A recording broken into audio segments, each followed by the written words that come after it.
As Pakatan Harapan heads for 100 days in office, PM Tun Dr. Mahathir Mohamad says Malaysia needs more than 5 years to totally fix the country. Mahathir acknowledges that the coalition had made many promises under its election manifesto.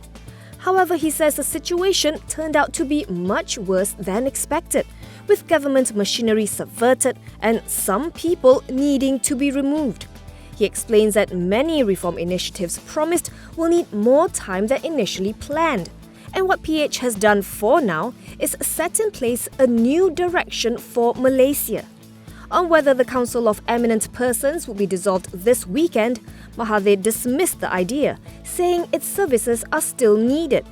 The CEP was set up to advise the new government on the necessary reforms of government machinery and the economy.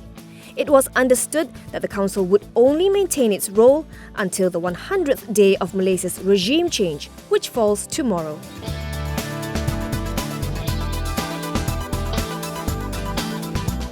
The government is looking at imposing new taxes, including soda taxes, to plug the hole in the GST refunds trust account. Special Officer to the Finance Minister Tony Pua told TV3 that Putrajaya is now weighing all possible options and rates to ensure that it can implement a measure that's best suited to the people. Citing soda taxes, for example, Pua said its benefits are two-pronged. The government would see more revenue and it would encourage healthy living. He added that such a tax would not be a burden on the B40 segment, as people shouldn't be drinking the unhealthy beverage in the first place.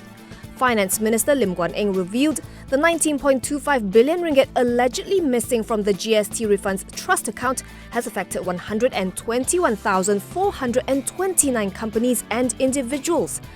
However, the government is committed to returning the refunds said to be improperly or even illegally withheld by the previous government beginning next year.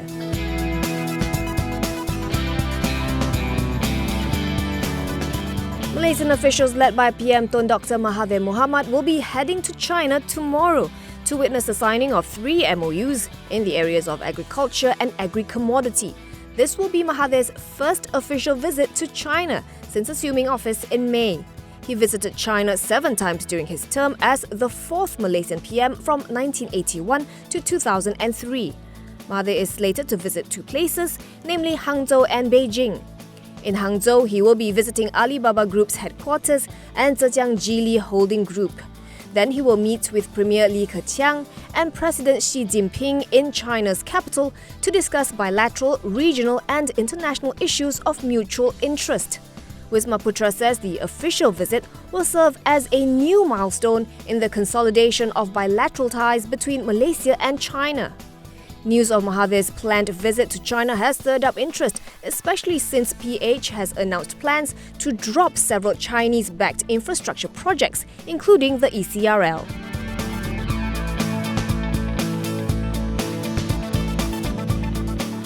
It's gotten the nod to take over Fortis Healthcare. Now, IHH Healthcare has reportedly set its sights on another Indian healthcare player.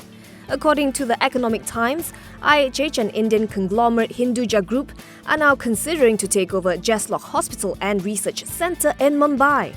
The report says the 2 parties are in talks with Jeslock's trustees to run the 348-bed multi-speciality hospital through an operations and management alliance. Jeslock Hospital was set up by Indian businessman and philanthropist Seth Lukumal Chandrai in 1973.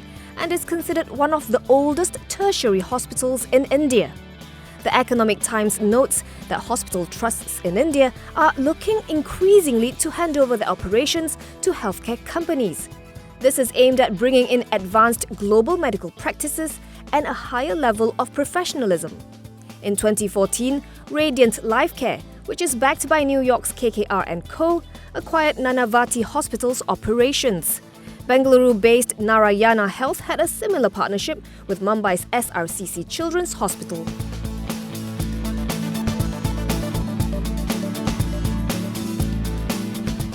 Matrix Concepts aims to launch 1.6 billion ringgit worth of new properties in FY19, up 27% from 1.2 billion ringgit in FY18, citing resilient demand from home buyers.